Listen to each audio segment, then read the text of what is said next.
Good morning from Majuli. অসমের মাজুলি দ্বীপ থেকে তোমাদের অভিবাদন।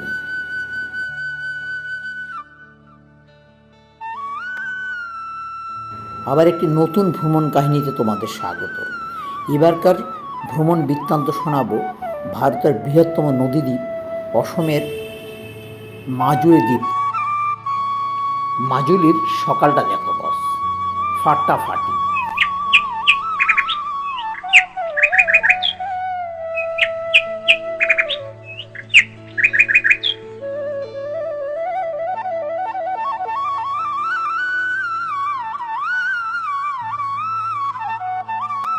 সকাল হতে না হতেই ক্যামেরা হাতে বেরিয়ে পড়লাম পদব্রজে।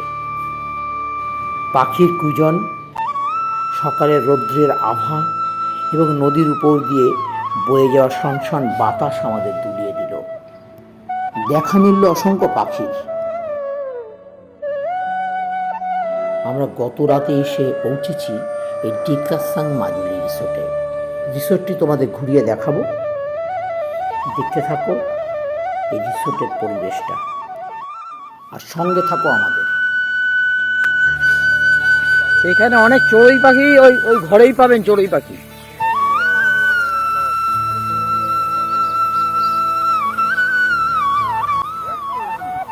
দেখাই, আমরা রাতে ঢুকেছি, সৌন্দর্য রাতে মিঠি আলোর মধ্যে ভালোই লাগছিল। এখন সূর্যের তেজ দেখুন। এখানে আসতে হলে জোরহাট থেকে নদীপথে কিংবা সড়ক পথে আসতে হবে। আমরা অবশ্য বাই কারে এসেছি। শিল্পকলা ও সংস্কৃতি মাজুলির ঐতিহ্য। এখানে শিল্পকলা প্রত্যেক ঘরে ঘরে। মাজুলি মুখোশ শিল্পের জন্য বিখ্যাত। দেখো এই শিল্পীর কাজ।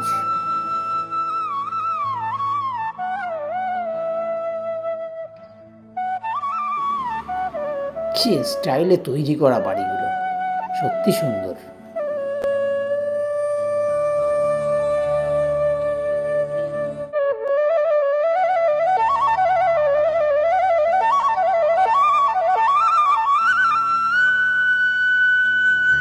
এই ডেক্কাসাংয়ের সামনে দিয়ে নদী বয়ে গেছে, আর এই রুমটিতে আমরা থাকবো, যার ভিউ নদীর দিয়ে থাকবে।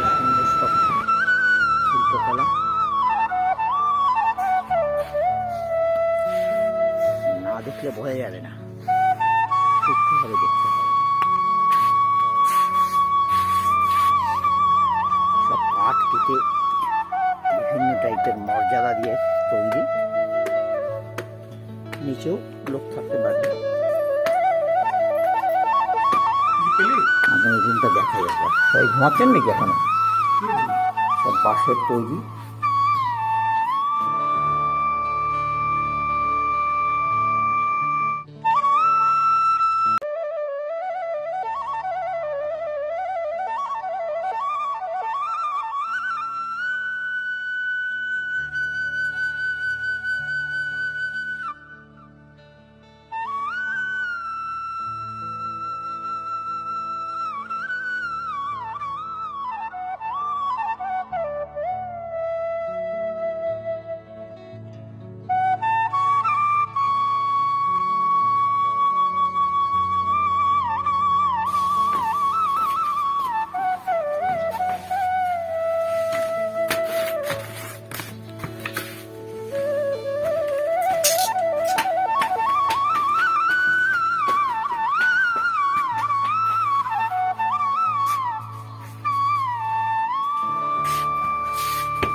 ভেঙে পড়লে পড়ে যাব। দ্বিতীয় রুম টুকটা হয়ে যাক। বাঁশের তৈরি ফার্নিচার, খাট, ড্রেসিং টেবিল, টেবিল, সোফা, এমনকি বাথরুমের দরজাতেও বাঁশ। আর সুন্দর একটি জানলা। এক কথায় খুব সুন্দর। আর আমরা রাতে এখানে এসেছি, চলো রাতের দৃশ্যটা তোমাদের একবার দেখাই। রাতে ডেকাসাং রিসোর্টটা কেমন দেখতে।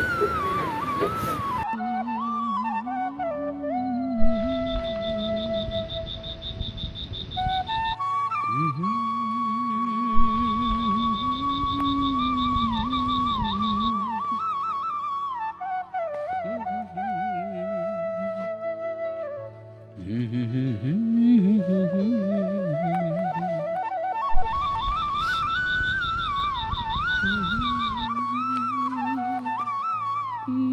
सामू মাজুলি দেখা মাজুলিতে এসে স্যালুট জানাই সেই মানুষটিকে যিনি মাইলের পর মাইল বৃক্ষরোপণ করেছেন, যিনি জঙ্গলম্যান যাদব পেং।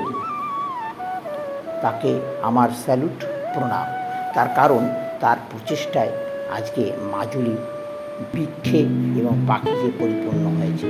একদা ফাঁকা দ্বীপ আজকে সুন্দর সবুজে পরিণত হয়েছে।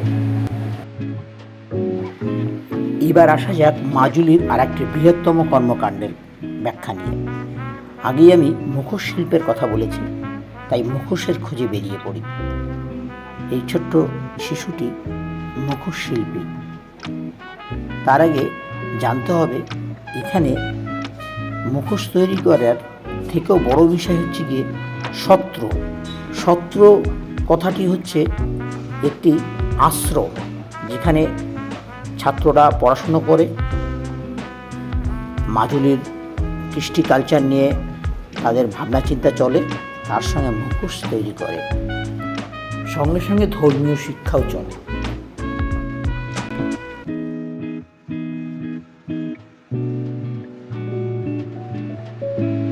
এই মুখোশ তৈরি করতে বাঁশের প্রয়োজন, তারপর কাগজ, সুতির কাপড়, গোবরযুক্ত মাটি দিয়ে মুখোশ তৈরি করার পরে রঙের ব্যবহার।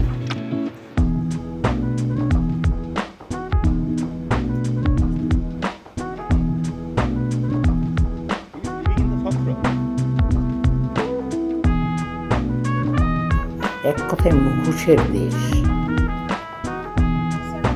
এই মুখোশের জন্য মাজুলি রাষ্ট্রপতি পুরস্কার প্রাপ্ত।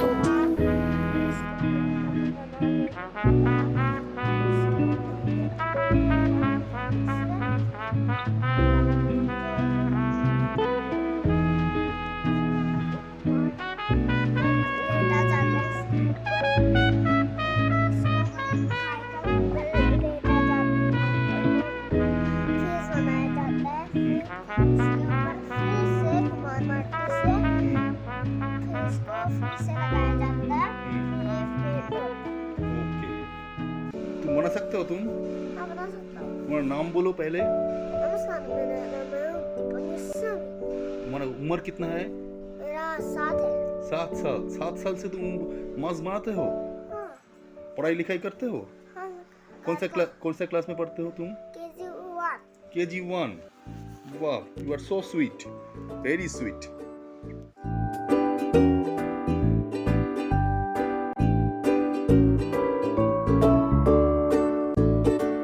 আমরা আর একটি সত্রতে এসে হাজির হলাম, যেখানে সত্র শিল্পীরা তাদের নির্মাণে ব্যস্ত, মুখোশ তৈরির কাজে ব্যস্ত। দেখুন মুখোশ কীভাবে তৈরি করা হয়, তাদের কাছ থেকে কিছুটা জেনে নেব আমরা।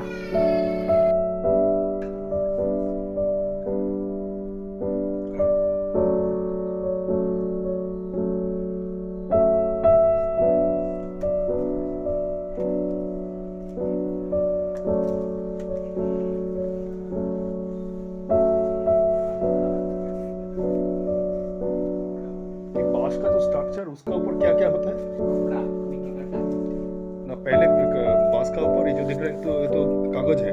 ये कागज है। उसके बाद उसके बाद शेप आता है गोबर और क्ले। गोबर एंड क्ले। उसके बाद रंग, पेंटिंग, उसके बाद फिर कपड़ा, कपड़ा, कॉटन का कपड़ा क्या? कपड़ा क्ले के साथ।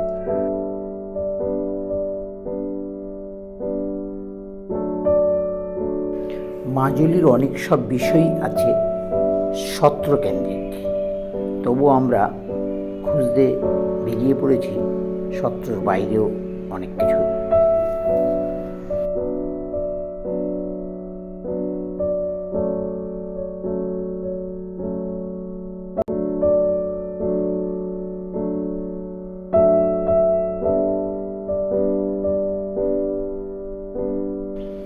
এবার আমরা চলে এলাম এক শতবর্ষ পুরনো হাই স্কুলে, যেখানে তাদের শতবার্ষিকী অনুষ্ঠান পালিত হচ্ছে।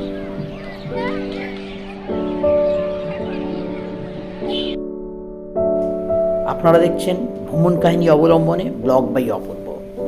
যদি আমাদের ব্লগের ভিডিও ভালো লেগে থাকে তাহলে অবশ্যই লাইক, কমেন্ট এবং সাবস্ক্রাইব করে রাখবেন, যাতে আরও নতুন নতুন ভিডিও আপনাদের দরবারে তুলে ধরতে পারি। অবশ্যই আপনাদের ভালোবাসা আমাদের প্রয়োজন। সড়কপথে গেলেও ফেরার সময় ব্রহ্মপুত্রের জলপথে রওনা দিলাম।